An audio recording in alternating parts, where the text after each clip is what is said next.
Good afternoon, gentle friends. Welcome back to another day. So today I'm going to do basically brunch. I had made some English muffins using that, the Seedy English muffin dough recipe that I found. And I had frozen some of those. And I'm going to have one of those with a couple of egg yolks. Those are some duck eggs. Then I had found... So at Kroger, a lot of sausages have a bunch of extra chemical-y bits in there, but this doesn't. And it is 190 calories per 2 ounces cooked, which is about 3 ounces raw weight.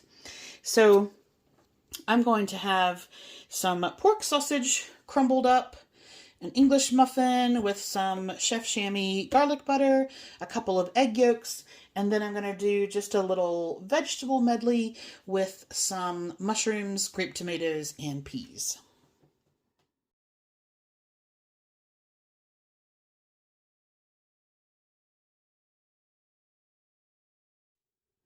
All right, dinner is going to be a pretty straightforward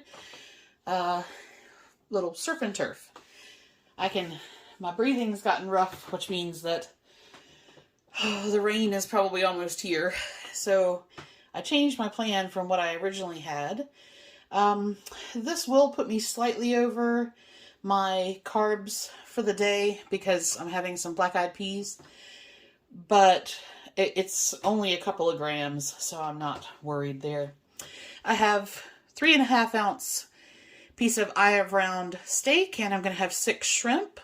I'm going to mix a tablespoon of Greek yogurt and a tablespoon of Worcestershire sauce just to make a little sauce for that.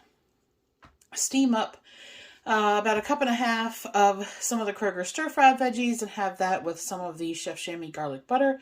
And then I am just going to have some canned black-eyed peas.